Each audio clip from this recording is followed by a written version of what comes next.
نعرہ لگاتے ہیں ہم اہل سنت، تاج شریعت تاج شریعت۔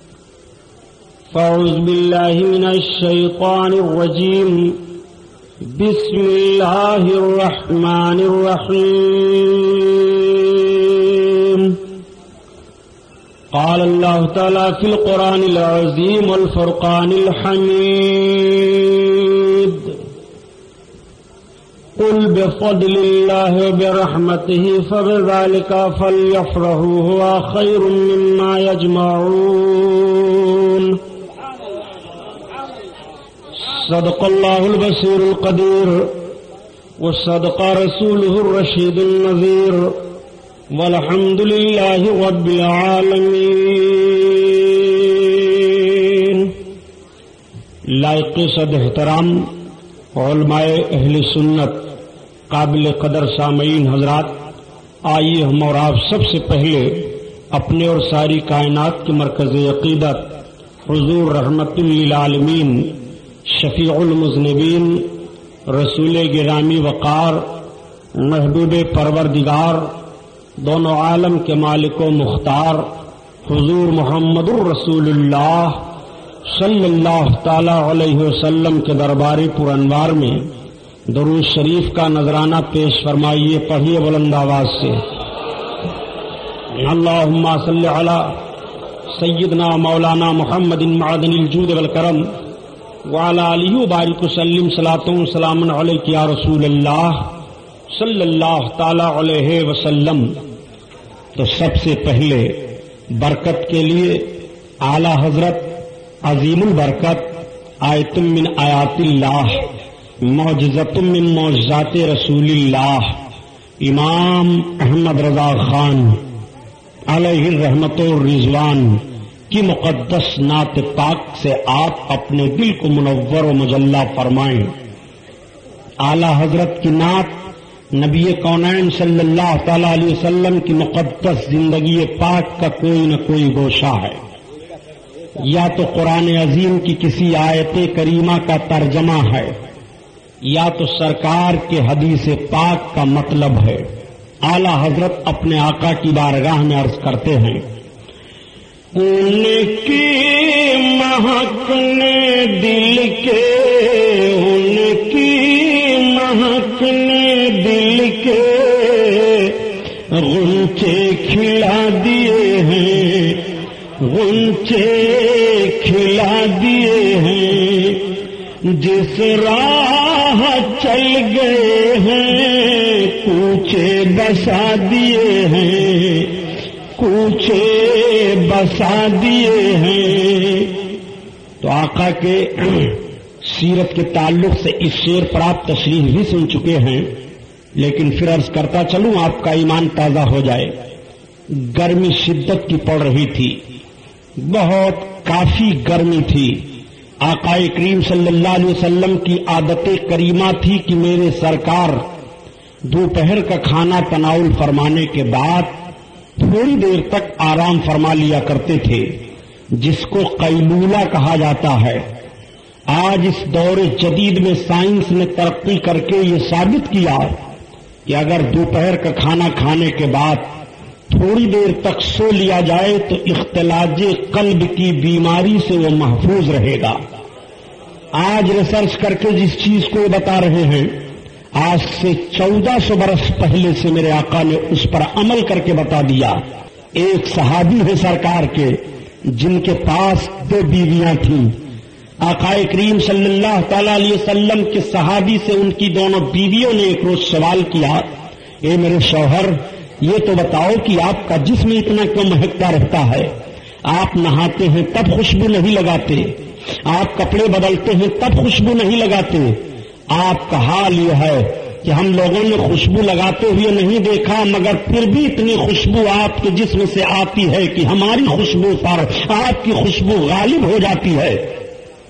تو صحابی رسول نے کہا، سنو، آج پوچھ رہی ہو تو میں بتائے دے رہا ہوں، واقعی میں نے خوشبو نہیں لگائی اور نہ میں خوشبو استعمال کرتا ہوں، پھر میں کیسے مہکتا ہوں؟ سنو، ایک مرتبہ مجھ کو خارش کی بیماری ہو گئی تھی، میں آقائے کریم صلی اللہ علیہ وسلم کی بارگاہ میں حاضر ہوا. میں نے بڑے بڑے طبیب اور حکیموں سے دوا لی مگر میں ٹھیک نہیں ہو رہا تھا. جب میں عاجز ہو گیا تب میں نے سوچا اب چلو نبی کونین کی بارگاہ میں چلو, آقا کی بارگاہ میں چلو, وہیں پر ہم شفا پائیں گے. دیکھو صحابی کا پہلے عقیدہ بنا ہے کہ بیماری سے شفا لینی ہے تو نبی کی بارگاہ میں چلو, تبھی وہ نبی کی بارگاہ میں جا رہے ہیں. اگر ان کا عقیدہ یہ ہوتا کہ نبی کی بارگاہ میں شفا نہیں پا سکتے ہو تو وہ قطعاً نہیں جاتے. صحابی کا عقیدہ تو یہ ہے کہ بیمار ہو تو نبی کی بارگاہ میں پہنچ جاؤ, اپنی بیماری سے شفا پا جاؤ گے. آپ ذرا غور فرمائیے, وہ صحابی بیان کرتے ہیں اپنے دونوں بیویوں سے کہ سنو میں سرکار کی بارگاہ میں حاضر ہوا, اور میں جب سرکار کی بارگاہ میں حاضر ہوا تو کیسے انداز سے اپنے آقا سے عرض گزار ہوا. اعلی حضرت کی زبان میں سنو. شافیو آفی ہو تم, کافیو نافی ہو تم, یا رسول اللہ.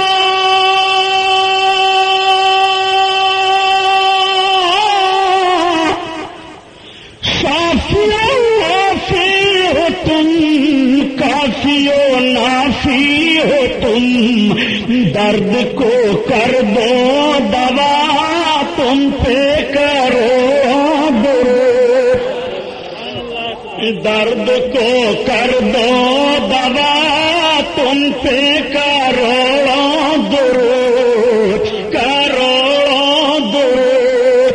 یا رسول اللہ آپ کی بارگاہ میں میں حاضر ہوں. آقا کریم صلی اللہ تعالی علیہ وسلم کی بارگاہ میں میں حاضر ہوا اور میں نے عرض کیا یا رسول اللہ میں خارش کی بیماری میں مبتلا ہوں میرے سرکار. میں نے بڑے بڑے طبیبوں سے دوا لی ہے, بڑے بڑے حکیموں سے میں نے دوا لی ہے, مگر یا رسول اللہ میں ٹھیک نہیں ہو رہا ہوں. آقا نے فرمایا آؤ قریب آؤ. جب میں اپنے آقا سے قریب ہوا تو نبی کونین نے اپنا نبوت والا ہاتھ میرے جسم پر پھیر دیا. نبی کا ہاتھ لگنا تھا کہ میری خارش کی بیماری دور ہو گئی اور جبھی سے میرا جسم مہک رہا ہے, میرے جسم سے خوشبو آ رہی ہے. ایک نبی کا مقدس ہاتھ ہے کہ خارش والے جسم پر لگ جائے تو کھجلی کی بیماری دور ہو جائے, اور ایک ان کا ہاتھ ہے لگ جائے کھجلی نہ بھی ہو تو پیدا ہو جائے. جب یہ اپنے آپ کو کبھی کہتے ہیں کہ معاذ اللہ ہم بھی ایسے ہیں جیسے محمد ہیں. آقا کریم صلی اللہ علیہ وسلم کا دست نبوت دیکھو.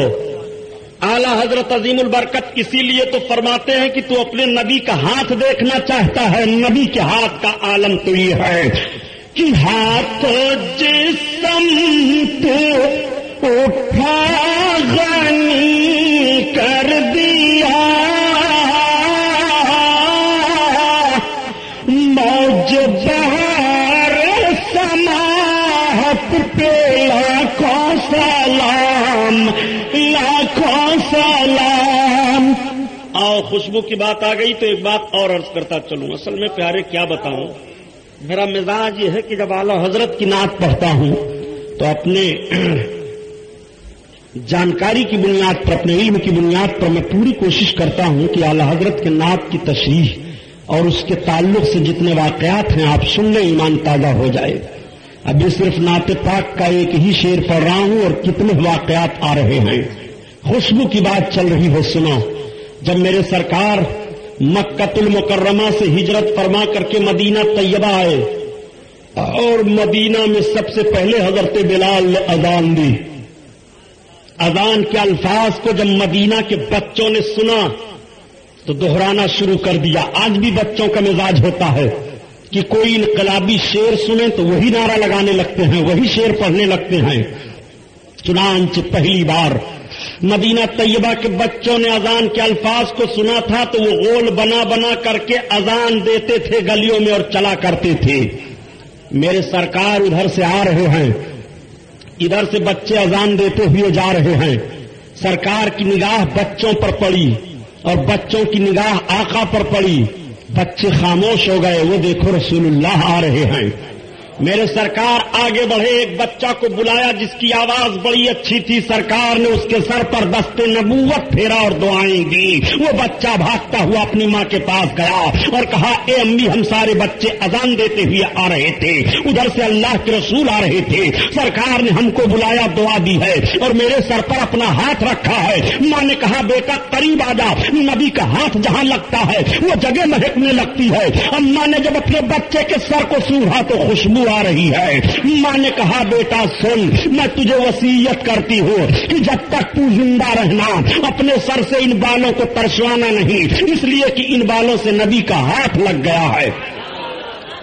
جب تک وہ صحابی حیات ظاہری سے رہے نہ تو ان کے وہ بال سفید ہوئے اور نہ ان کے بالوں سے خوشبو کا آنا بند ہوا، ان کے بال مہکتے رہے، خوشبو آتی رہی۔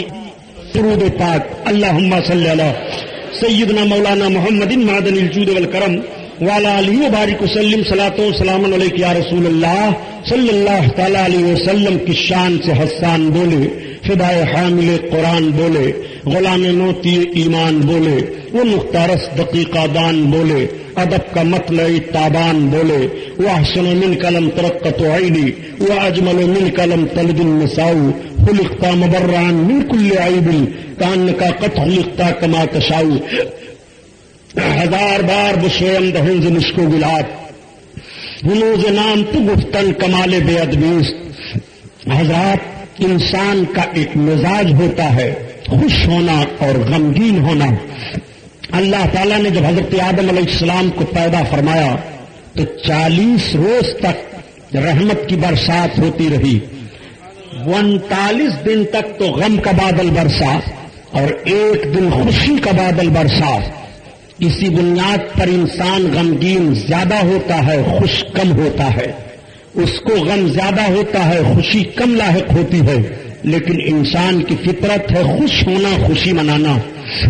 انسان کن کن بنیادوں پر خوش ہوتا ہے؟ اگر غریب ہے امیر ہو جائے تو خوش ہوتا ہے، بھوکا ہے کھانا پا جائے تو خوش ہوتا ہے، اگر اس کے حاسدین ہیں دشمن زیر ہو جائیں تو خوش ہوتا ہے، کسی چیز کو حاصل کرنا چاہتا ہے اس چیز حاصل ہو جائے تو خوش ہوتا ہے، اگر اسے اولاد کی خواہش ہے اولادیں مل جائیں تو خوش ہوتا ہے، دولت کی تمنا کرتا ہے دولت پا جائے تو خوش ہوتا ہے، عزت و وقار کا خواہش مند ہے، اگر عزت و وقار اسے مل جائے تو خوش ہوتا ہے، حکومت میں اقتدار کا خواہاں ہے اور اقتدار پا جائے تو خوش ہوتا ہے۔ انسان کے خوشی کے بہت سارے مواقع ہوتے ہیں اور انسان کو خوش ہونا چاہیے تاکہ انسان اپنی طبیعت کی لذتوں کا احساس کر سکے کہ انسان غم جب کھاتا ہے تو اس کو کیسا لگتا ہے اور انسان جب خوش ہوتا ہے تو اس کو زندگی کا لطف کیسا لگتا ہے۔ پتہ یہ چلا کہ زندگی کا مزہ جب ہی آدمی پائے گا اور زندگی کے مقصد کو جب ہی وہ سمجھ پائے گا جب وہ خوش ہو اور غمگین ہو۔ وہ غم ہوتا ہے تو خوشی کی قدر جانتا ہے اور خوش ہوتا ہے تو غم کا قدر جانتا ہے۔ اگر خوشی ہی خوشی ہوتی تو آدمی اس کی قدر نہ کرتا، اگر غم ہی غم ہوتا تو پھر آدمی خوشی کو نہ جان پاتا۔ اس لیے رب نے غم بھی دیا ہے اور رب نے خوشی بھی دی ہے۔ انسان کی فطرت میں غم بھی داخل ہے اور انسان کی فطرت میں خوشی بھی داخل ہے۔ انسان غمگین ہوتا ہے، تجارت میں نفع نہ ہو تو غمگین ہوتا ہے، دشمن تکلیف دے دے تو غمگین ہوتا ہے، سفر کر رہا ہے منزل مقصود تک نہ پہنچے تو غمگین ہوتا ہے، دوست سے ملاقات کرنا چاہتا ہے ملاقات نہ ہو تو غمگین ہوتا ہے، بال بچوں والا ہے صاحب اولاد نہ ہو تو غمگین ہوتا ہے، غربت و افلاس میں زندگی گزرے تو غمگین ہوتا ہے، بیماریاں گھیر لیں تو غمگین ہوتا ہے۔ پتہ یہ چلا کہ غمگین ہونے کے، رنج و غم اٹھانے کے بھی بہت سارے اسباب ہیں اور جو سبب پایا جائے گا اس بنیاد پر انسان غم اٹھاتا ہے، غم کھاتا ہے۔ اور خوشی کے بھی اسباب بہت ہیں، جس سبب سے اس کو خوشی حاصل ہو رہی ہے وہ سبب پایا جائے تو وہ خوش ہو جاتا ہے۔ رب تبارک و تعالیٰ کا احسان ہے اپنے بندوں پر، اس نے اپنے بندوں کو پیدا فرمایا اور بندوں کی ہدایت کے لیے نبیوں اور رسولوں کا سلسلہ رکھا۔ حضرت آدم علیہ السلام سے لے کر کے حضرت عیسیٰ پیغمبر علیہ السلام تک تمام رسولان اعظام پیغمبران اعظام آتے رہے اور رب کے بندوں کو ہدایت کے راستہ پر چلاتے رہے، ہدایت کا راستہ دکھاتے رہے۔ ہر پیغمبر نے ہدایت کا راستہ دیا ہے، ہر پیغمبر ہادی قوم بن کر کے آیا ہے۔ چنانچہ حضرت نوح پیغمبر نے جب ہدایت دینا شروع کیا اور تبلیغ کرنا شروع کیا تو 950 برس تک تبلیغ فرماتے رہے. صرف 40 آدمی ایمان لا سکے 950 برس کے اندر میں.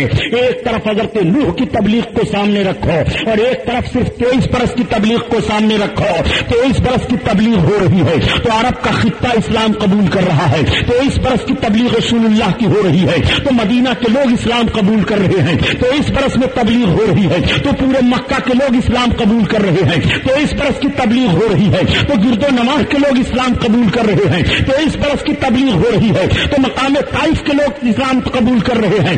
23 برس کی تبلیغ کو ایک طرف رکھو اور 950 برس کی تبلیغ ایک طرف رکھو. حضرت عیسیٰ نے بھی تبلیغ کی ہے, حضرت موسیٰ نے بھی تبلیغ کی ہے. یہ سارے پیغمبران اعظام تبلیغ فرماتے رہے اور جب جب ان کی ولادت بسعادت ہوئی ہے تو ان کی قوم کو خوشی بھی ہوئی ہے, ان کی قوم نے خوشی منائی ہے. حضرت عیسیٰ پیدا ہوئے تو ان کی قوم نے خوشی منایا, حضرت موسیٰ آئے تو ان کی قوم نے خوشی منایا, حضرت زکریا پیدا ہوئے تو ان کی قوم نے خوشی منایا, حضرت یحییٰ پیدا ہوئے تو ان کی قوم نے خوشی منایا, حضرت شیش کی پیدائش پر حضرت آدم نے خوشی منائی. سارے پیغمبروں اور رسولوں کی ولادت پر خوشیاں منائی گئی ہیں. آؤ دیکھو, رب تعالیٰ نے اپنے بندوں کو ہدایت کے لیے اپنے مقربین محبوبین انبیاء اکرام اور رسولان اعظام کی جماعت کو دیا, لیکن اللہ تعالیٰ نے اپنے آخری پیغمبر حضور محمد الرسول اللہ صلی اللہ تعالیٰ علیہ وسلم کو جب پیدا فرمایا تو رب تعالیٰ قرآن میں بیان فرماتا ہے قل بفضل اللہ وبرحمتہ فبذلک فلیفرحوا هو خیر مما یجمعون. اے محبوب تم فرما دو کہ اللہ کے فضل پر اور اس کی رحمت پر خوب خوب خوشی مناؤ. یعنی جب تمہیں اللہ کا فضل مل جائے اور اللہ کی رحمت مل جائے تو خوب خوب خوشی مناؤ. یہ خوشی منانا تمہارے جمع کیے ہوئے مال سے بہتر ہے. رب تعالیٰ خوشی منانے کا حکم دے رہا ہے. یہی بنیادی وجہ ہے کہ مذہب اسلام میں کئی ایسے رسم و رواج رکھے گئے ہیں جس رسم و رواج کے ایام میں مسلمان خوشی مناتا ہے. عید میں خوشی مناتا ہے, بقرعید میں خوشی مناتا ہے, شب برات میں خوشی مناتا ہے, نبی کے ولادت کے وقت خوشی مناتا ہے. رب تعالیٰ مطلق ارشاد فرما رہا ہے اے محبوب تم فرما دو کہ اللہ کے فضل پر اور اس کی رحمت پر خوب خوب خوشی مناؤ. اب آپ سے میں پوچھنا چاہتا ہوں کہ آپ عید میں خوشی کیوں مناتے ہو؟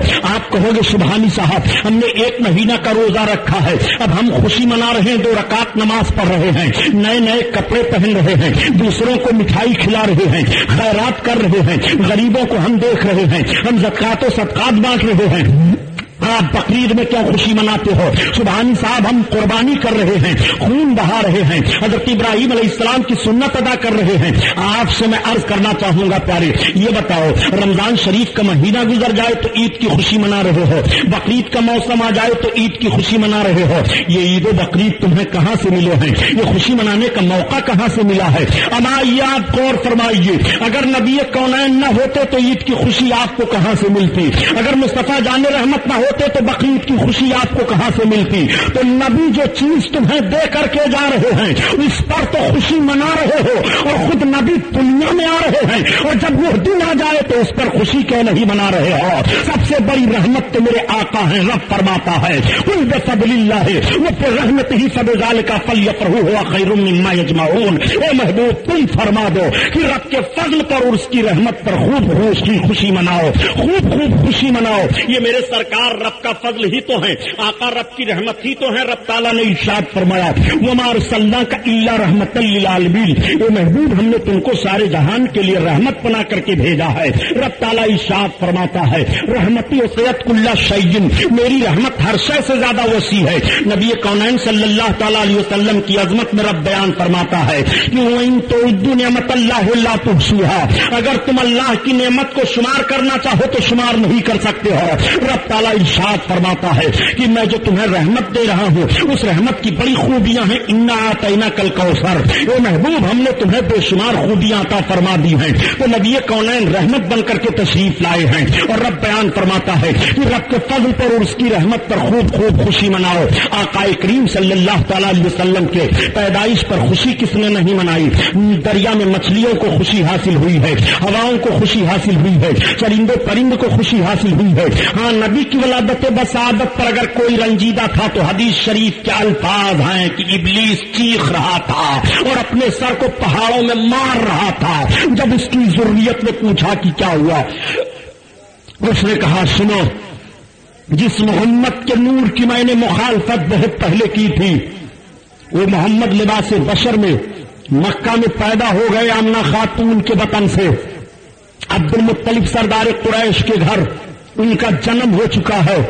اب ان کی پیدائش پر ہمارے لیے رسوائی ہی رسوائی ہے، ہمارے لیے ذلت ہی ذلت ہے۔ مسلمانوں، آج جب نبی کی پیدائش کی بات آتی ہے تو نہ جانے کیا کیا سوچے جاتے ہیں۔ جھنڈا کیوں لگاتے ہو؟ اس طرح سے کیوں کرتے ہو؟ کیا صحابہ نے یہ منایا ہے؟ کیا صحابہ نے جلوس نکالا ہے؟ کیا نبی کونین صلی اللہ علیہ وسلم کی میلاد صحابہ نے پڑھا ہے؟ ہاں، صحابہ نے سرکار کی میلاد کو پڑھا ہے، اور ایسا پڑھا ہے، حوالہ نوٹ کرو۔ اگر حوالہ غلط ہو تو جو چور کی سزا وہ غلام محی الدین سبحانی کی۔ آؤ دیکھو نبی کی میلاد صحابہ کیسے پڑھ رہے ہیں۔ میرے سرکار تشریف لے جا رہے ہیں، صحابہ کرام کا اجتماع ہے، آقا کریم صلی اللہ تعالی علیہ وسلم تشریف لے جا رہے ہیں، صحابہ بیٹھے آپس میں باتیں کر رہے تھے۔ کون سی بات کر رہے تھے؟ ایک صحابی نے کہا، سنو، اللہ تعالیٰ نے حضرت موسیٰ علیہ السلام کو پیدا فرمایا اور ان کو تورات عطا کیا، ان کو اپنا کلیم بنایا۔ حضرت موسیٰ کا لقب کلیم اللہ ہے۔ دوسرے صحابی بول پڑے، اور اللہ تعالیٰ نے حضرت ابراہیم کو پیدا فرمایا اور ان کو اپنی خلیت عطا فرمایا، اپنا دوست فرمایا، ان کا لقب خلیل اللہ ہے۔ تیسرے صحابی بول پڑے، اور اللہ تعالیٰ نے حضرت عیسیٰ کو پیدا فرمایا۔ حضرت عیسیٰ علیہ السلام بغیر باپ کے پیدا ہوئے۔ اللہ تعالیٰ نے حضرت جبریل کو بھیجا، حضرت جبریل نے ان کے ماں کے دامن میں پھونک مار دیا، حضرت عیسیٰ علیہ السلام کی پیدائش ہوئی، ان کا لقب روح اللہ ہے۔ صحابہ یہی ساری باتیں آپس میں کر رہے ہیں، تب تک میرے سرکار پہنچ گئے۔ صحابہ نے استقبال کیا، آقا نے فرمایا کیا ذکر چھڑا ہوا ہے؟ عرض کرتے ہیں یا رسول اللہ، ہم میں ایک دوسرا یہی بیان کر رہا ہے کہ حضرت موسیٰ کلیم اللہ ہیں، حضرت ابراہیم خلیل اللہ ہیں، حضرت عیسیٰ روح اللہ ہیں۔ ان تمام رسولوں کو اللہ تعالیٰ نے یہ القاب عطا فرمائے۔ ہمارے آقا صلی اللہ علیہ وسلم کیا ہیں؟ سرکار ہم یہی کہہ رہے تھے، بتاؤ آقا کے سامنے بات ہو رہی ہے کہ نہیں؟ نبی کا ذکر ہو رہا ہے کہ نہیں؟ تب تک میرے آقا فرماتے ہیں، الا خبردار، حضرت موسیٰ کلیم اللہ ہے، صحیح ہے، حضرت ابراہیم خلیل اللہ ہے، صحیح ہے، حضرت عیسیٰ روح اللہ ہے، صحیح ہے، لیکن سنو، انا حبیب اللہ، میں اللہ کا حبیب ہوں۔ صحابہ نے عرض کیا یا رسول اللہ، حبیب کا مطلب کیا ہوتا ہے؟ تو آقا فرماتے ہیں کہ کلیم وہ ہے جو رب کی رضا چاہے، اور حبیب وہ ہے جس کی رضا رب چاہے۔ سنو، میں اللہ کا حبیب ہوں۔ آقا کریم صلی اللہ تعالی علیہ وسلم کے صحابہ سرکار کی میلاد پڑھ رہے ہیں۔ ایسی میلاد پڑھا ہے، ایسی میلاد پڑھا ہے، سنو، حوالہ نوٹ کرو۔ آقا کریم صلی اللہ علیہ وسلم کے بڑے بڑے صحابی شاعر تھے، وہ اشعار کہا کرتے تھے۔ کفار شورا جب نبی کونین صلی اللہ علیہ وسلم کی شان میں توہین آمیز اشعار کہتے تھے تو صحابی جو شعر و شاعری کرتے تھے وہ سرکار کی شان میں ان کافروں کے شعروں کا جواب دیا کرتے تھے۔ ان تمام صحابیوں میں سب سے زیادہ مشہور شاعر صحابی حضرت حسان بن ثابت ہیں۔ حضرت حسان سرکار کی بڑی اچھی اچھی نعت کہتے تھے۔ آج بھی عربی کتابوں میں اور احادیث کی تمام کتابوں میں حضرت حسان کی نعتیں بڑی مشہور ہیں جو سرکار کی شان میں وہ کہہ گئے ہیں۔ ایک مرتبہ حضرت حسان بن ثابت رضی اللہ تعالیٰ عنہ نے ایک نعت کہی اور نعت کہہ کر کے آقا کی بارگاہ میں آئے اور عرض کرتے ہیں یا رسول اللہ، میں نے ایک نعت کہی ہے جو میں پڑھ کر کے آپ کو سنانا چاہتا ہوں۔ تو آقا اپنی نعت کیسے سنتے تھے؟ یوں ہی تھوڑے فرما دیتے تھے کہ پڑھو؟ نہیں، بلکہ میرے سرکار اہتمام فرماتے تھے۔ اہتمام فرمانے کا مطلب کہ مسجد نبوی شریف میں منبر لگواتے تھے، اس پر چادر بچھائی جاتی تھی، آقا کریم تشریف فرما ہوتے، صحابہ بیٹھ جاتے، میرے سرکار فرماتے حسان اب چلو اس پر بیٹھ کر کے میری نعت پڑھو۔ پتہ یہ چلا کہ نبی کی نعت پڑھنے والے کے لیے منبر بچھوانا نبی کی سنت ہے، اور منبر پر بیٹھ کر کے نبی کی نعت پڑھنا یہ صحابی کی سنت ہے۔ آقا کریم صلی اللہ تعالی علیہ وسلم نے فرمایا اچھا حسان تم نعت پڑھنا چاہتے ہو؟ ہاں یا رسول اللہ. آقا کریم نے منبر لگوا دیا. صحابہ جلوہ افروز ہیں. میرے سرکار تشریف فرما ہے. آقا نے فرمایا حسان بیٹھ جاؤ. حضرت حسان اب منبر پر بیٹھتے ہیں. جب حضرت حسان منبر پر بیٹھے تو آقا کی نعت پڑھنے لگے. ذرا نعت کیا پڑھتے ہیں دیکھو، میلاد پڑھ رہے ہیں. حضرت حسان سرکار کی نعت پڑھتے ہیں. آقا سامنے جلوہ افروز ہیں. حضرت حسان عرض کرتے ہیں یا رسول اللہ اب پڑھ رہا ہوں آپ کی نعت. آقا فرماتے ہیں حسان پڑھو نعت. جب حضرت حسان عرض کرتے ہیں وَأَحْسَنُ مِنْكَ لَمْ تَرَقَّتُ عَيْنِي، یا رسول اللہ آپ جیسا حسین و جمیل میری آنکھ نے کسی کو نہیں دیکھا. یا رسول اللہ آپ جیسا کوئی خوبصورت نہیں ہے، آپ جیسا کوئی حسین نہیں ہے، آپ جیسا کوئی جمیل نہیں ہے، آپ جیسا کوئی اچھا نہیں ہے، آپ جیسا کوئی بہترین نہیں ہے. یا رسول اللہ میں نے اپنی آنکھ سے آپ جیسا کسی کو خوبصورت نہیں دیکھا.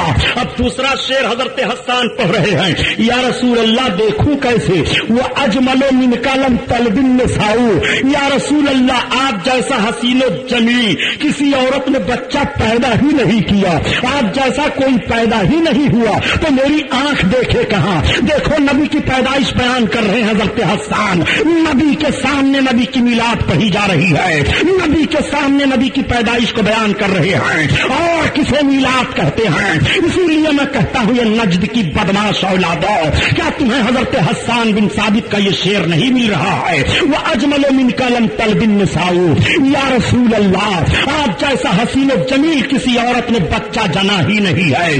جیسے میرے آقا کی شان میں حضرت حسان بن ثابت یہ نعت پڑھتے ہیں تو میرے سرکار اتنے خوش ہوئے، اتنے خوش ہوئے کہ اٹھ کر کے اپنی نبوت والی چادر حسان کو اڑا دیتے ہیں، انعام میں عطا فرماتے ہیں اور فرماتے ہیں حسان پڑھتے جاؤ. نبی فرماتے ہیں حسان جب نعت پڑھتے ہیں تو جبریل امین ان کی مدد کر رہے ہیں. اللہ اکبر. پتہ یہی چلا کہ جو نعت نبی پڑھتا ہے اس کو حضرت جبریل کی مدد حاصل ہوتی ہے، اور جس کو حضرت جبریل کی مدد حاصل ہو وہ مداح نبی کہا جاتا ہے. اور جو مداح نبی ہے جنت اس کے لیے ہے، جو مداح نبی ہے کامیابی اس کے لیے ہے، جو مداح نبی ہے فتح اس کے لیے ہے، جو مداح نبی ہے رحمتیں اس کے لیے ہے، جو مداح نبی ہے بہاریں اس کے لیے ہے، جو مداح نبی ہے قرار اس کے لیے ہے، جو مداح نبی ہے سکون اس کے لیے ہے، جو مداح نبی ہے انعامات الہیہ اس کے لیے ہے. واجمل من کلم طلب النساء. آؤ سنو یہ نبی کی میلاد پڑھی جا رہی ہے. نوٹ کر لو شعر کو، نوٹ کرنے والوں اور پوچھو ترجمہ اپنے مولویوں سے، ان ملاؤں سے پوچھو جو بدعت کر کے نجد کی بدماش اولادیں لگا رہی ہیں. ان حرام خوروں کو نہیں پتا ہے میلاد مصطفیٰ کسے کہتے ہیں. انہوں نے میلاد مصطفیٰ کو کنہیا کا جنم بتا دیا. معاذ اللہ. نبی کونین کی پیدائش پر جھنڈا گاڑا گیا، نبی کونین کی پیدائش پر ساری کائنات سجا دی گئی. نبی کونین تشریف لانے والے ہیں.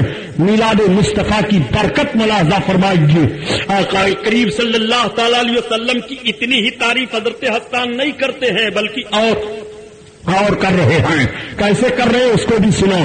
پوری میلاد حضرت حسان بیان کر گئے. وَأَجْمَلُ مِنْ كَلَمْ طَلْبِ النِّسَاءُ، یا رسول اللہ آپ جیسا حسین و جمیل کوئی عورت نے بچہ نہیں جنا. خلقت مبرأ من كل عیب. عربی کا یہ شعر ہے. حضرت حسان عرض کرتے ہیں یا رسول اللہ آپ ہر عیب سے پاک پیدا کیے گئے ہو. یہ کون کہہ رہے ہیں؟ وہ کہہ رہے ہیں جو صحابی رسول ہیں. یہ وہ کہہ رہے ہیں جو اپنے سامنے اپنے آقا کا جلوہ دیکھ رہے ہیں، اپنے آقا کا حسن دیکھ رہے ہیں. حضرت حسان عرض کرتے ہیں یا رسول اللہ خلقت مبرأ من كل عیب، یا رسول اللہ آپ ہر عیب سے پاک پیدا کیے گئے ہیں. نبی کے اندر کوئی عیب نہیں ہے، نبی کے اندر کوئی کمی نہیں ہے. اسی کی ترجمانی اعلی حضرت فرماتے ہیں کہ وہ کمال حسن حضور ہے، وہ کمال حسن حضور ہے کہ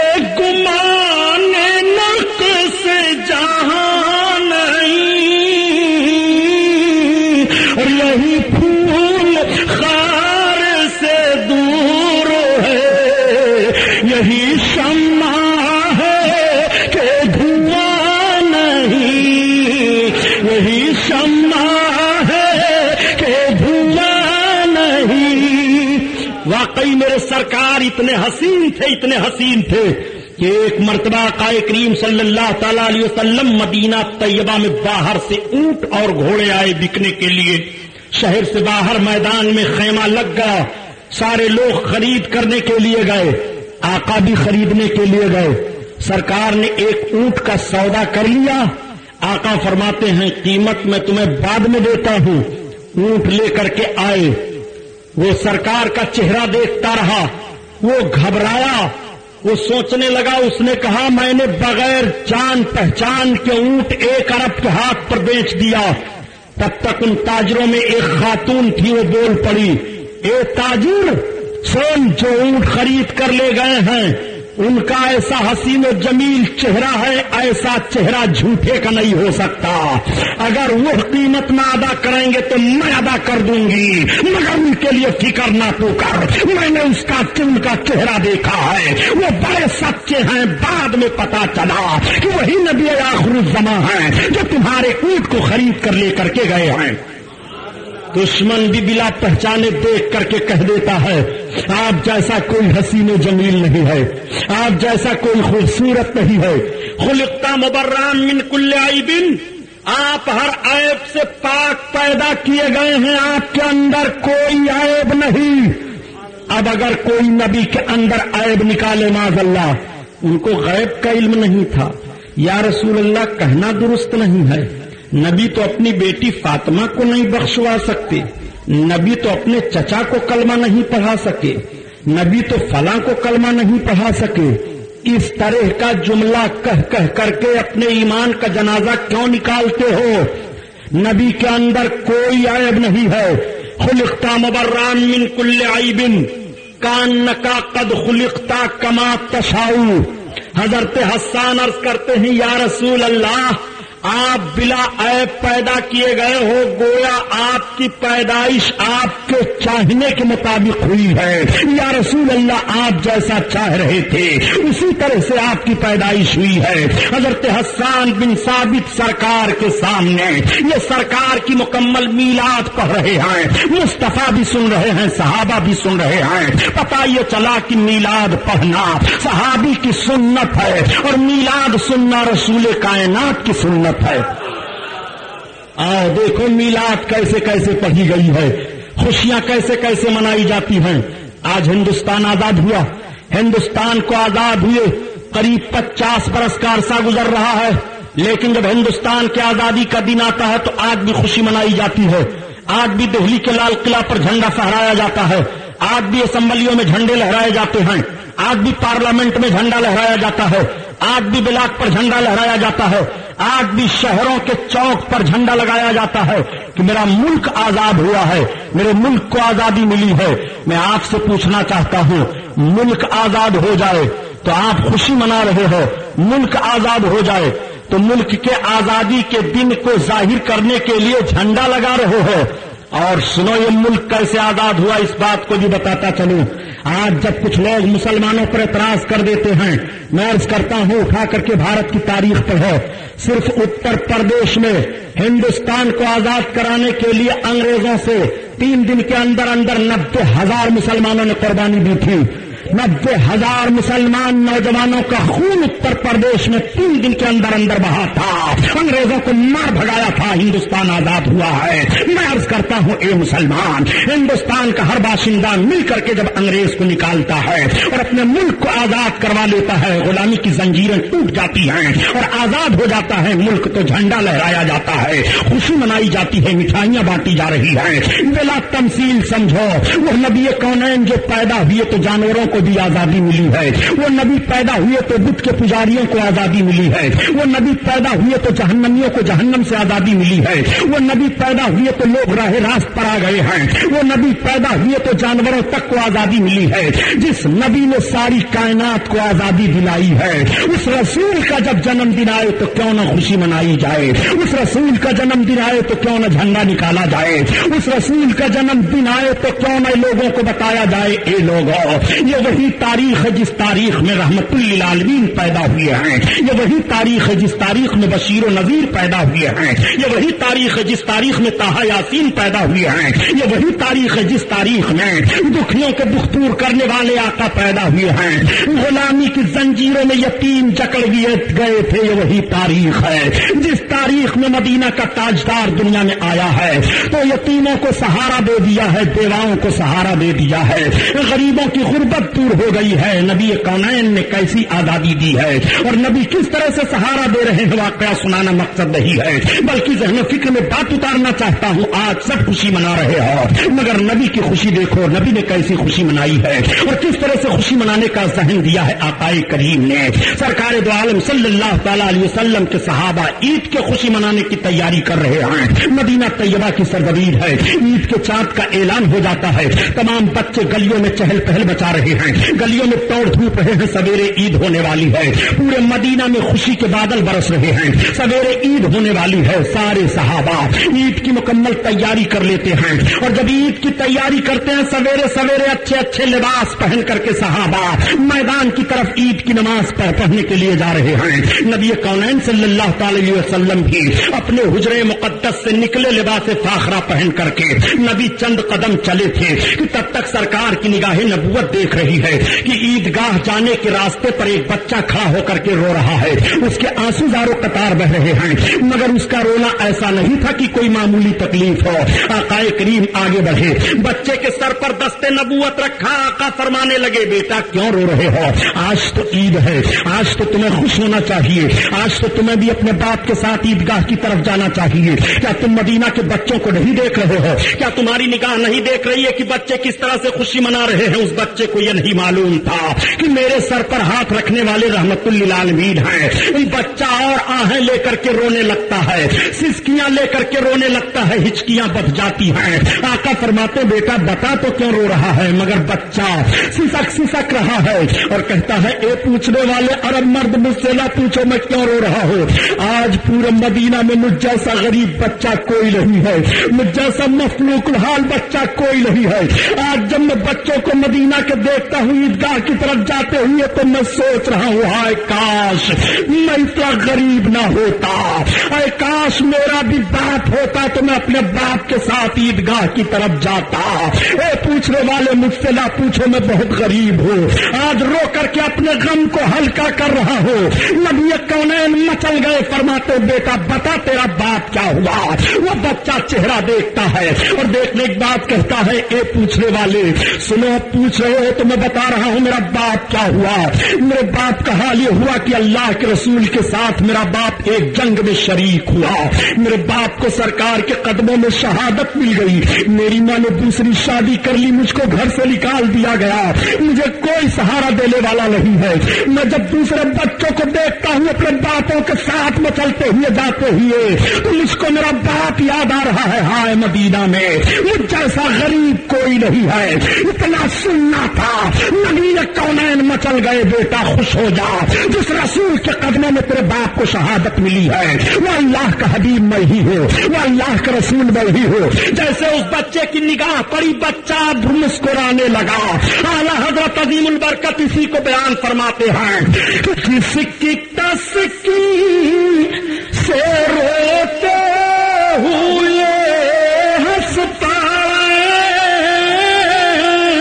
اس تبسم کی عادت پہ لاکھوں سلام، لاکھوں سلام۔ اللہ اللہ، خوشی منانے کا طریقہ کس نے دیا ہے؟ رسول کائنات نے۔ یتیم کے ساتھ ایسے پیش آؤ، یتیم کے ساتھ اس طرح سے خوشی مناؤ، یتیم کے ساتھ تمہیں خوش ہونا ہے تو ایسے رہو۔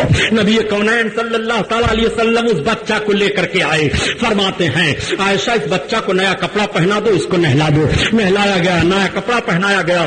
اب وہ بچہ سرکار دو عالم صلی اللہ علیہ وسلم کے ساتھ ساتھ عیدگاہ آیا۔ وہ بچہ جب تک میرے آقا حیات ظاہری سے رہے سرکار کی کفالت میں رہا، اور جب میرے آقا کا وصال شریف ہوا تب وہ بچہ دھاڑے مار مار کر روتا تھا، اے عرب والو ابھی تک میں یتیم نہیں تھا، اب یتیم ہو گیا۔ میرے آقا چلے گئے، رحمت للعالمین چلے گئے، بشیر و نذیر چلے گئے، جن کی شان یہ تھی کہ غم زدوں کو راز ہے بے قصوں کا سارا ہمارا نبی بے قصوں کا سارا ہمارا نبی اللہ اللہ. پھر وہ بچہ حضرت ابوبکر صدیق کی کفالت میں گیا. میرے سرکار نے عید کی خوشی منانی ہے تو ایسے مناؤ, نبی کونین کی ولادت وسعادت پر خوشی منانی ہے تو کیسے مناؤ, جیسے حضرت ابوبکر نے منائی. حضرت عمر فاروق اعظم منا رہے ہیں, حضرت عثمان غنی منا رہے ہیں, حضرت مولائے کائنات منا رہے ہیں. نبی کی پیدائش پر خوشی کون نہیں منا رہا ہے؟ حضرت ابوبکر صدیق فرماتے ہیں کہ میلاد مصطفیٰ پر جس نے 1 درہم خرچ کیا وہ جنت میں میرے ساتھ ہوگا. حضرت عمر فاروق اعظم فرماتے ہیں کہ جس نے میلاد مصطفیٰ پر 1 درہم خرچ کر دیا جنت میں میں اس کا ساتھی بنوں گا. حضرت عثمان غنی فرماتے ہیں کہ میلاد مصطفیٰ پر جس نے 1 درہم خرچ کر دیا میں جنت میں لے جانے کے لیے نبی کی بارگاہ میں اس کی شفاعت کروں گا. اللہ اکبر. حضرت مولائے کائنات بھی اس طرح سے خوشی منایا کرتے تھے. جب آقا کریم صلی اللہ تعالی علیہ وسلم کے پیدائش کا دن آتا تھا صحابہ کے دور میں عرب کی سرزمین پر وہ دن یاد رکھا جاتا تھا.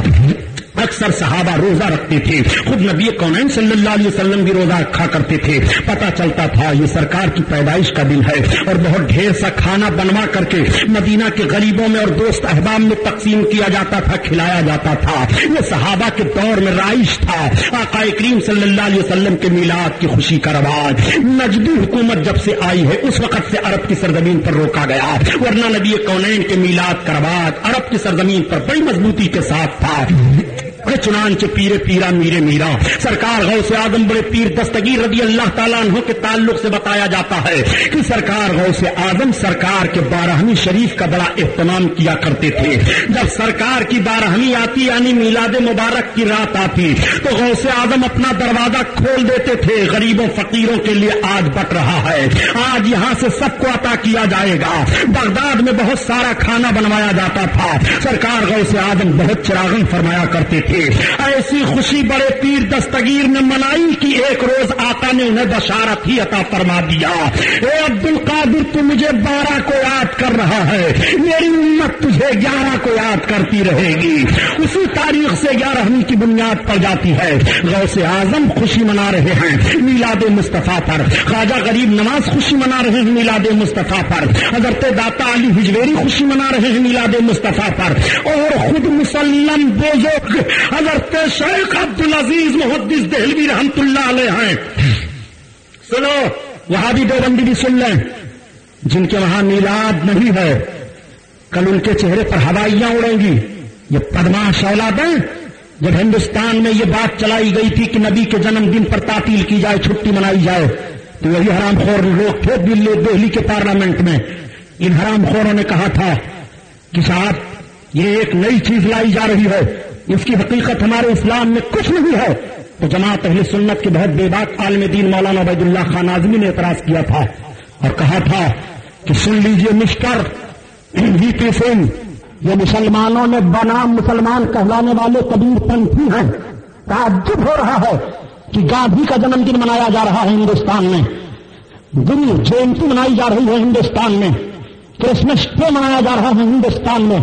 اس طرح سے نہ جانے کیسے کیسے رہنماؤں کے جنم دن منائے جا رہے ہیں ہندوستان میں. یہ اور مسلمان کہلاتے ہیں کلمہ پڑھ رہے ہیں نبی کا, نبی کے جنم دن پر تعطیل کرنے کی بات آ رہی ہے. تو اسلام میں اس کی حقیقت کی تلاش کر رہے ہیں. عید کی حقیقت اسلام میں یہ بتاویں, بقرعید کی حقیقت یہ اسلام میں ہمیں بتاویں کہ کہاں نبی نے فرمایا ہے کہ جب عید کا دن آوے تو تم چھٹی مناؤ, عید کا دن آوے تو بقرعید میں چھٹی رکھو, محرم کا دن آوے تو چھٹی مناؤ, تحلل کی تاریخ آئے تو چھٹی مناؤ. یہ چھٹیاں کیوں بھارت کی سرزمین پر دی جا رہی ہے؟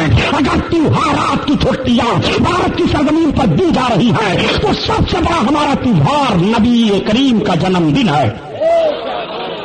وہیں پر GTC نے پاس کر دیا تھا پورے بھارت میں نبی کونین کے میلاد النبی کی چھٹی ہو رہی ہے.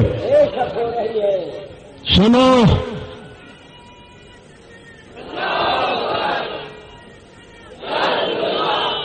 آج سرکار دو عالم صلی اللہ علیہ وسلم کے جنم دن کا معاملہ چل رہا ہے. تم اپنی دکان کھولے بیٹھے ہو, تمہیں تو ہونا یہ چاہیے کہ مسلمان ہو اپنی دکان بند کرو. دوسری قومیں پوچھیں کیوں دکان بند ہے؟ پیغمبر اسلام کا جنم دن ہے آج، محمد الرسول اللہ آج کے دن پیدا ہوئے ہیں، ان کے پیدائش کی یہ تاریخ ہے۔ تم اپنے بچے کی پیدائش کی تاریخ کو اپنی کاپیوں میں نوٹ کرتے ہو، سالگرہ مناتے ہو، اور نبی کونین صلی اللہ تعالی علیہ وسلم کی پیدائش کا تذکرہ تو رب نے اپنے کلام میں فرمایا ہے۔ آقا کریم کا جنم دن جب آتا ہے تو تمہارا منہ کیوں جھلس جاتا ہے؟ نبی کے جنم دن کی بات آتی ہے تو تمہارے چہرے پر سیاہی کیسے ظاہر ہونے لگتی ہے؟ پتہ یہ چلا کہ منافقوں کی جماعت سے تمہارا تعلق تو نہیں ہے، اسی کی ذریت سے تو تم نہیں ہو۔ تمہیں تو خوش ہونا چاہیے، میرے نبی کا جنم دن آ گیا ہے، پیغمبر اسلام پیدا ہوئے ہیں۔ آؤ سنو، پیغمبر اسلام پر کس کس نے ہندوستان کی سرزمین پر خوشی منائی ہے، تاریخ الٹ رہا ہوں۔ حضرت شیخ عبدالعزیز محدث دہلوی رحمۃ اللہ تعالی علیہ جب میلاد شریف کا دن آتا یعنی 12 ربیع الاول کی تاریخ، تو اپنے دروازے پر وہ میلاد کی محفل منعقد کرتے اور شیرینی بانٹتے تھے۔ ایک مرتبہ شیخ عبدالعزیز محدث دہلوی فرماتے ہیں کہ میرے گھر کچھ نہیں تھا، تھوڑا سا چنا تھا۔ جب میرے آقا کے میلاد کا دن آیا تو میں نے ذکر کیا اور وہی چنا شیرینی کے طور پر میں نے لوگوں میں تقسیم کیا۔ اور حوالہ سنا، ان سب کے پیر حضرت حاجی امداد اللہ مہاجر مکی ہیں۔ جب ان سے پوچھا گیا کہ میلاد منانا کیسا ہے اور میلاد میں کھڑے ہو کر سلام پڑھنا کیسا ہے، تو حاجی صاحب کہتے ہیں سنو، میں تو میلاد شریف کو بنانا باعث مستحسن سمجھتا ہوں، باعث اجر و ثواب سمجھتا ہوں، اور قیام میں میں لطف پاتا ہوں، یعنی جب کھڑے ہو کر اپنے نبی پر سلام پڑھتا ہوں تو مجھے لذت ملتی ہے۔ یہ وہ حاجی امداد اللہ مہاجر مکی ہے جو رشید احمد گنگوہی کے بھی پیر ہیں اور بڑے بڑے دیوبندی مولویوں کی یہ پیر ہیں۔ تو پیر کا عقیدہ تو یہ ہے اور مرید صاحب کا عقیدہ یہ ہے۔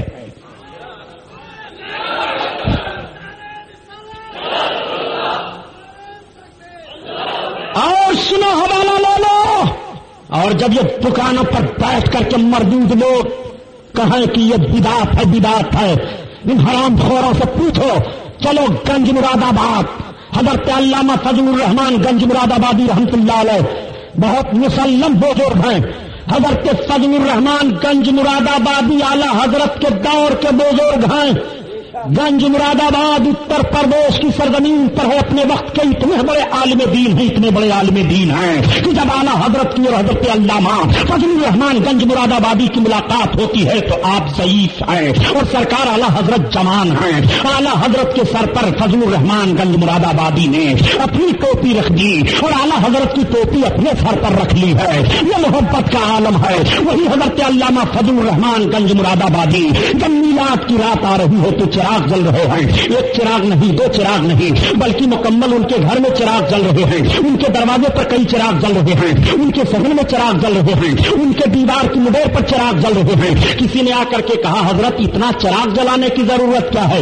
آپ نے فرمایا نادان تجھے نہیں معلوم ہے آج میلاد مصطفیٰ کی رات ہے، یہ وہی رات ہے جس کے صبح میں نبی پیدا ہوئے ہیں، میں نے خوشی میں ایک چراغ جلا دیے ہیں۔ اس نے کہا حضور یہ فضول خرچی ہے، لا خیر فی الاسراف، فضول خرچی میں کوئی بھلائی نہیں ہے۔ آپ نے فرمایا تو جب یہ فضول خرچی ہے تو چراغوں کو بجھا دو۔ اس نے کہا ٹھیک ہے میں بجھا رہا ہوں۔ اب یہ چراغوں کو بجھاتا جا رہا ہے، پیچھے چراغ جلتے جا رہے ہیں، بجھاتا جا رہا ہے، چراغ جلتے جا رہے ہیں، اور جب آخری چراغ پر پہنچا پیچھے مڑ کر کے دیکھا، کہا حضرت یہ کیا؟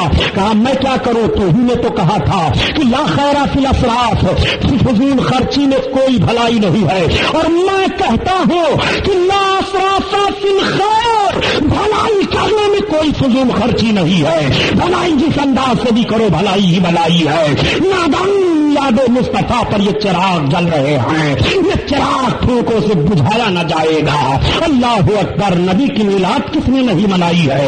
حضرت علامہ فضل الرحمان گنج مراد آبادی میلاد منا رہے ہیں، حضرت شیخ عبدالحق محدث دہلوی میلاد منا رہے ہیں، حضرت شیخ عبدالعزیز محدث دہلوی میلاد منا رہے ہیں، حضرت شاہ ولی اللہ محدث دہلوی جو ان کے آجا پرکھا لگ رہے ہیں، ان کے گرو گھنٹال کے، ان کا بیان سن لو۔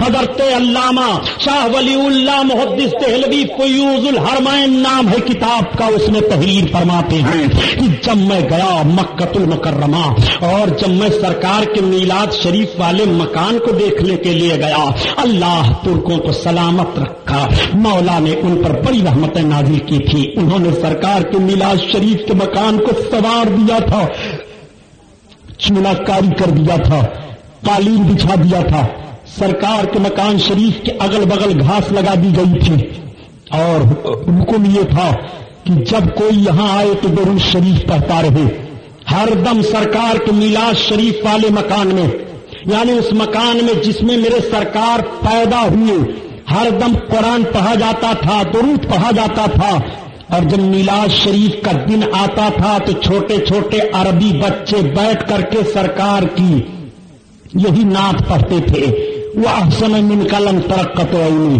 وہ اجمل من کلم طلب النساء، اور خیرات بانٹی جاتی تھی، خادم الحرمین جو بھی ترک بادشاہ ہوتا وہ آتا اور سرکار کے میلاد شریف کے مکان کے قریب کھڑے ہو کر کے گرد و نماز سے یا مکۃ المکرمہ کے جتنے غریب ہوتے سائل ہوتے سب کو حکومت کی طرف سے انعام بانٹا جاتا تھا، صدقہ خیرات لٹایا جاتا تھا، یہ ترکوں کی حکومت میں تھا سرکار کے میلاد شریف کے مکان پر رسم و رواج۔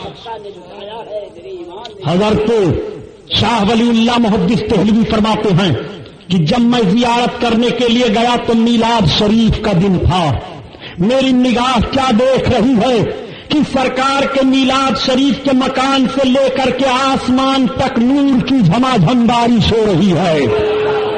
میں نے زیارت کی اور مشاہدہ کیا، میں درود پڑھتا رہا، میری آنکھیں بھیگتی رہی، میں اپنے آقا کے جائے پیدائش کو ملاحظہ کرتا رہا اور زیارت کرتا رہا، پتہ چلا کہ نبی کے میلاد والے مکان کا اہتمام ترک حکومت نے کی تھی اور اپنے پوری حکومت میں اس کا لحاظ رکھا تھا، اس شاقان نبی جا جا کر کے درود پڑھتے تھے، میلاد پڑھتے تھے، مگر جب سے نجدی حکومت ہوئی ہے اس میں لائبریری قائم کر دیا ہے اور اس کے بغل ٹیکسی اسٹینڈ بنا دیا ہے، وہاں گھاس کے بجائے اب ریت پائی جا رہی ہے، اور ایک کالا کلوٹا بھوپو لیے چلاتا ہے یہاں زیارت مت کرو، یہ بدعت ہے، ہاں مت ٹھہرو، یہ بدعت ہے، ہاں نہ ٹھہرو۔ اپنے آقا صلی اللہ تعالی علیہ وسلم کے جائے پیدائش کے تعلق سے سوال کیا گیا تھا مجھ سے، جب میں حج کرنے کے لیے گیا تو زمزم شریف پی کر کے جب میں بیٹھا اسی سیڑھی پر تو ایک مردود پہنچ گیا، بات چیت ہونے لگی تو وہ کہتا ہے کیا پتا نبی کہاں پیدا ہوئے تھے؟ ہم نے کہا اس مردود کو دیکھو، ساری دنیا جانتی ہے نبی مکہ میں پیدا ہوئے تھے، کہتا ہے کیا پتا نبی کہاں پیدا ہوئے تھے؟ ہم نے کہا اس کا جواب تو یہی ہونا چاہیے کہ اسی زمزم شریف کے پاس تجھے پٹک کر کے مارنا چاہیے، لیکن یہ ہے حرم شریف، حرام خور نبی مکہ میں پیدا ہوئے تھے، اور کہاں پیدا ہوئے تھے؟ کہا کیا پتا کس جگہ پر پیدا ہوئے تھے؟ ہم نے کہا نادان، وہ کوئی جگہ ہے جہاں میرے سرکار پیدا ہوئے تھے۔ تباتر کے ساتھ عوام و خواص کی زبان پر یہ بات رائج ہے کہ نبی کا مکان یہی ہے، میلاد والا یہی ہے، میلاد والا مکان میرے آقا وہی پیدا ہوئے تھے۔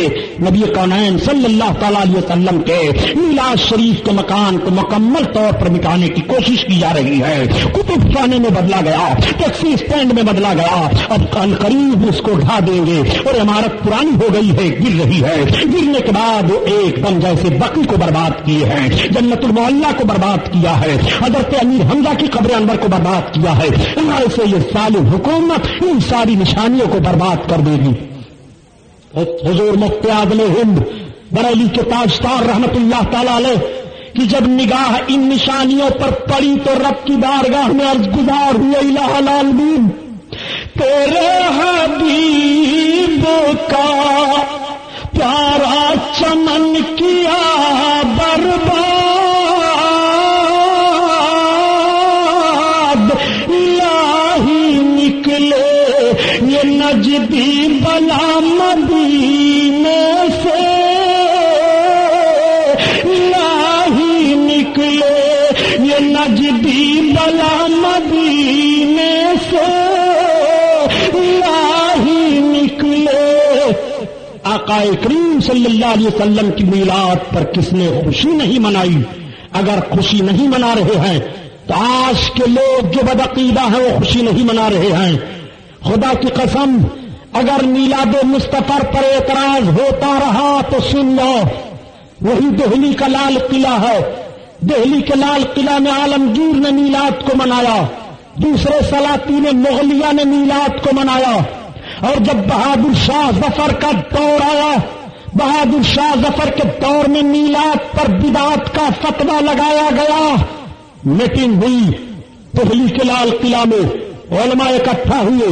وہ لوگ جو کہتے تھے یہ میلاد بدعت ہے، ناجائز ہے، اس طرح سے نہیں منانا چاہیے، ایک بزرگ بیٹھے ہوئے تھے اٹھ کر کے کھڑے ہو گئے. یہ ہوا کہ بیٹھیے، کہا نہیں، اب جس مکان میں رسول اللہ کے میلاد پر بدعت کے فتوے پر بحث ہو رہی ہے، میری نگاہ دیکھ رہی ہے کہ جس قلعہ میں رسول کا میلاد نہ بیان ہوگا وہ قلعہ مسلمانوں کے ہاتھوں میں نہیں رہے گا. آج دیکھو دہلی کے لال قلعہ کا حال کیا ہے. تم میلاد مصطفیٰ پر اعتراض کر رہے ہو، تمہارے مکان جل رہے ہیں. میلاد مصطفیٰ پر اعتراض کر رہے ہو، تمہاری دکانیں جل رہی ہیں. میلاد مصطفیٰ پر اعتراض کر رہے ہو، تمہاری مسجدیں پھینکی جا رہی ہیں. میلاد مصطفیٰ پر اعتراض کر رہے ہو، اب تو تمہارے قرآن کو بھی جلانے کی کوشش کی جا رہی ہو. میلاد مصطفیٰ پر اعتراض کر رہے ہو، اب تو تمہاری عورتوں کا نقاب بھی اتروانے کی کوشش کی جا رہی ہے. مسلمان تو کب اپنے نبی کا دیوانہ بنے گا، اور کب تیرے لیے آواز آئے گی کہ دست تو دست ہے، دریا بھی نہ چھوڑے ہم نے، اور بحر ظلمات میں دوڑا دیے گھوڑے ہم نے. کب تیرے لیے آواز آئے گی تو محمد کو فاتو نے تو ہم تیرے ہیں، اور یہ جہاں چیز ہے کیا لوح قلم تیرے ہیں. کب تیرے لیے آواز آئے گی دی ادا، کبھی یورپ کے کلیساؤں میں اور کبھی افریقہ کے تپتے ہوئے صحراؤں میں. دست تو دست ہے، دریا بھی نہ چھوڑے ہم نے، اور بحر ظلمات میں دوڑا دیے گھوڑے ہم نے.